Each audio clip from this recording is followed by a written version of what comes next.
Doctors of Reddit, what's your most awkward experience with patients of the opposite sex? Story 1. My assistant told me to examine a patient whose chief complaint was being assaulted by her boyfriend. I entered to find a tall, attractive blonde woman crying. I calmed her down, asked routine questions, and explained I needed to examine her head to toe for injuries. The exam went smoothly until I reached her waist and discovered a penis. I wasn't expecting it, and my brief shock must have shown.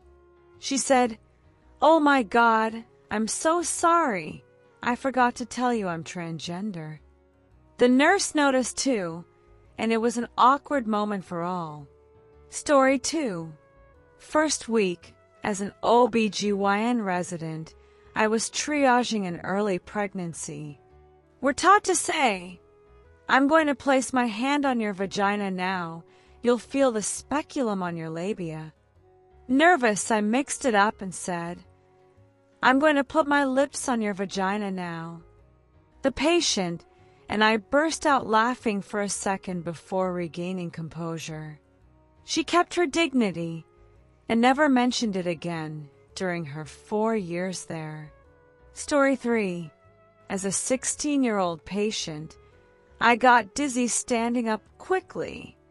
Likely normal, but my mom thought something was wrong and took me to the doctor.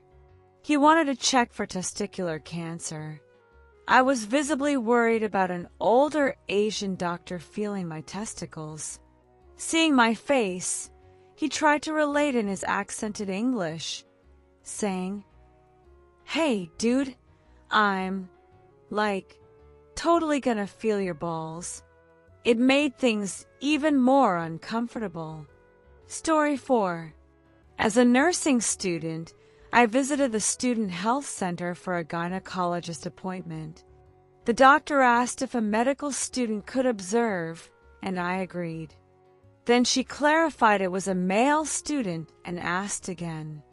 Though uneasy, as a nursing student, I knew how much it sucked when patients refused, so I said yes.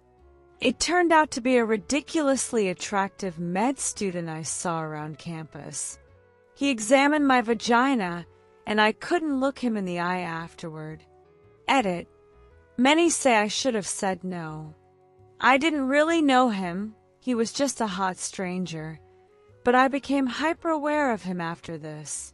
Story 5. During pelvic exams, delicate wording matters. Instead of saying, "I'm going to insert the speculum now, you'll feel warm pressure," my friend said, "I'm going to stick it in now." The patient, with 3 kids, replied, "No thanks, I already have 3 kids." Awkward. Story 6. In med school, we had simulated exams with paid volunteer patients. I examined an attractive woman, took her history, and did a physical. Using a tongue depressor, I checked her gag reflex. Nothing. I tried again, puzzled, and said, "That's odd. You don't have a gag reflex." She smiled and winked shyly.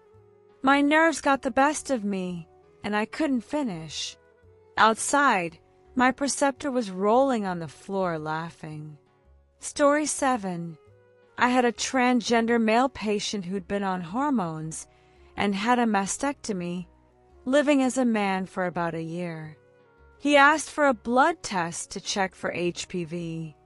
I explained the only HPV test was a cervical swab via Pap smear, as he still had a uterus. He agreed, but the exam was tough. Testosterone had made his vaginal canal smaller and drier, and even the smallest speculum caused discomfort. It was awkward for me, not just due to his pain, but because it felt like an intrusive reminder of his pre-transition body, which he'd worked hard to move past.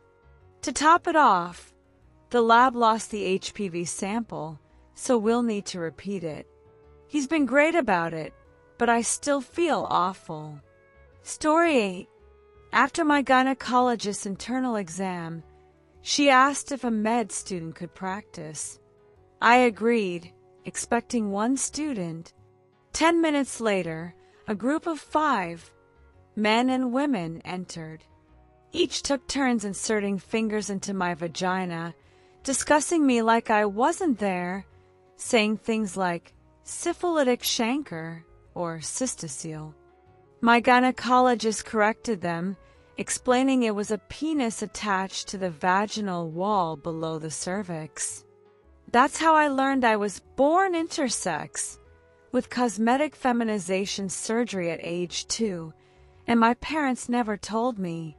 Story 9. During my residency, a red-headed woman came in for genital warts. Her pubic hair matched her head perfectly, a fire crotch, as they say.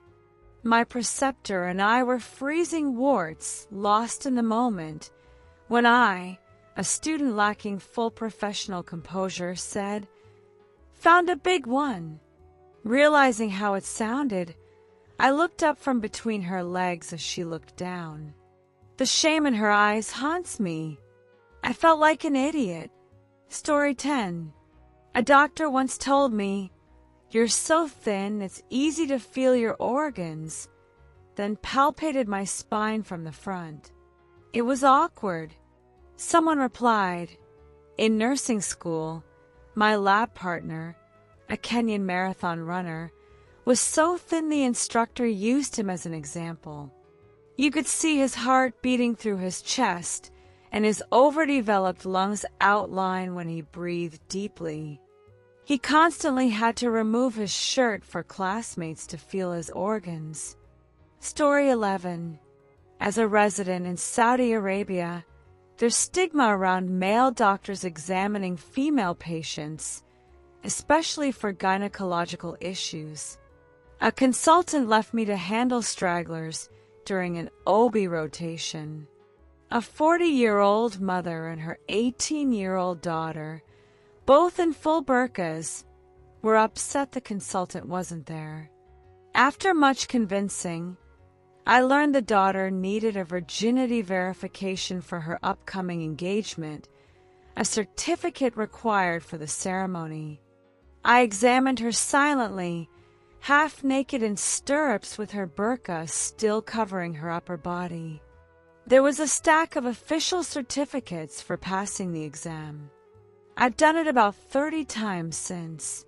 Some women lack an intact hymen, and I've cried from embarrassment during those exams, explaining to families that it's not a sign of promiscuity. For those I know won't understand, I certify virginity and tell the woman to make up an excuse later. If I get reported, I could face a malpractice suit. Story 12. Third-year med student on a family medicine rotation at my school's health center. The chart showed a 24-year-old woman with a cough. During the interview, she revealed vaginal itching was the real issue. I told her I'd get my attending for a pelvic exam. She consented, and I performed it, prescribing antifungals.